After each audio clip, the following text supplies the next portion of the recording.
ರೈತರಿಗೆ ನಮ್ಗೆ ಕಷ್ಟ ಆ ದೃಷ್ಟಿಯಿಂದ ನಾನು ಹೇಳ್ತೀನಿ ಕಾಯಿ ಹೊಣ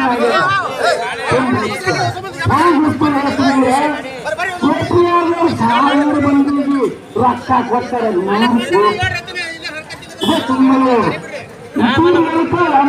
ಮಂದಿಗೆ ಪೆಟ್ರೋಲ್ ಕೊಟ್ಟರೆ ಒಂದು ಪೆಟ್ರೋಲ್ 6 ಲಕ್ಷ ಒಂದು 10 ಕಡೆ ನಿಷೇಧಕ್ಕೆ ಒಂದು ಕೋಟಿ 3 ಕೋಟಿ ಈಗಾಗಲೇ ಅವ್ರು ಕೊಟ್ಟಾರ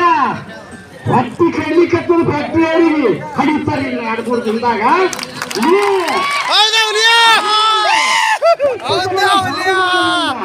ಗಟ್ಟಿ ತನಗೆ ಸಹಾಯ ಮಾಡಿ ಈ ಒಂದು ಕಾರ್ಯಕ್ರಮ ರೊಕ್ಕ ಮಾಡ್ಯಾರ ಪರವಾಗಿಲ್ಲ ರೊಕ್ಕ ಟೈಮಿಂಗ್ ಇರ್ತದೆ ಅನಿಷ್ಟ ಸತ್ಯಾಗ್ರಹಕ್ಕ ಎಷ್ಟು ದಿನ ಆದ್ರೂ ಕುಂದಿರ್ಬೋದು ನಾವು ದಯವಿಟ್ಟು ನಮಗ 5-6 ತಾಸು ಟೈಮಿಂಗ್ ಕೊಟ್ಟಾರ ಇಲ್ಲಿವರೆಗೆ ನಾವು ಬಸ್ ಬಂದ್ ಮಾಡಿ ಸಾವಿರಾರು ಮಂದಿ ಭಾಷಣ ಮಾಡಿ ಯುದ್ಧ ಪರಿಸ್ಥಿತಿ ಹೇಳಿದ್ರು ಒಬ್ಬ ಅಧಿಕಾರಿಗಳು ಬಂದಿಲ್ಲ ಟೈಮಿಂಗ್ ಕೊಟ್ಟಿವಿ ಎಷ್ಟು ಮಾಡ್ತಾರ ಮಾಡ್ಲತಕ್ಕಂತ ಅವ್ರ ಬಲ್ಲೆಲ್ಲ ಇದ್ರೂ ಕೂಡ ಈ ಟೈಮಿಂಗ್ ವರೆಗೆ ನಮಗ ಈ ಸಂದರ್ಭದಲ್ಲಿ ನ್ಯಾಯ ಸಿಗ್ತಲ್ಲ ಸಿಗ್ಲಿಕ್ಕಂದ್ರು ಇದಕ್ಕೆ ಮುಂದೆ ನಾವು ಏನಿವತ್ತು ನಾಳೆಗೆ ಹೊತ್ತೊಂಡಲ್ಲ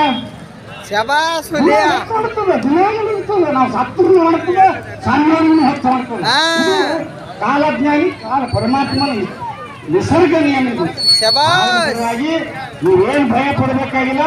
ನಮ್ಮ ಮುಖಂಡರಿಗೆ ಈ ಸತ್ಯಾಗ್ರಹ ಕಾಯಿನ ಹೊರಿತನೂ ಅವ್ರು ಯಾರು ಬಂದು ಸ್ಪಂದನೆ ಮಾಡ್ತಾರ ಒಂದ್ ವೇಳೆ ಮಾಡಲೇ ಕಾಲಕ್ಕೂ ಎಲ್ಲಾ ಮುಖಂಡಕ್ಕಂದು ನಿರ್ಣಯ ಮಾಡಿ ಮುಂದಿನ ರೂಪರೇಷೆಗಳ ಸಿದ್ಧಪಡಿಸಿಕೊಂಡು ಮುಂದಿನ ಹೋರಾಟಕ್ಕೆ ತಾವೆಲ್ಲರೂ ಸಿದ್ಧರಾಗಿರ್ಬೇಕೆಂದು ನನ್ನ ಅನಿಸಿಕೆ ಮಾತುಗಳ ಹೇಳಿ ಇದರಲ್ಲಿ ಏನಾದ್ರು ತಪ್ಪಾಗಿ ತಾವೆಲ್ಲರೂ ಕ್ಷಮಿಸಬೇಕೆಂದು ವಿನಂತಿ ಮಾಡಿಕೊಂಡು ನಾನು 2 ಮಾತು ಮುಗಿಸ್ತೀನಿ. ಜೈ ಹಿಂದ್ ಜೈ ಕರ್ನಾಟಕ. ಸಂದರ್ಭಗಳು ಆಲ್ರೆಡಿ ಅಣ್ಣವ್ರು ಮಾತಾಡಿದಾರೆ. ಯಾಕೆ ಅಂತ ಕೇಳಿದ್ರೆ ಬಹುತೇಕ ನಾನು ಒಬ್ಬರೇ ಟಿವಿ ನೋಡಿ ಕುಂತು ನನಗೆ ಅನ್ಸುತ್ತೆ ಅಂದ್ರೆ ಬಹುತೇಕ ನೋಡಿ ಗೊತ್ತಾಗ್ತಿಲ್ಲ.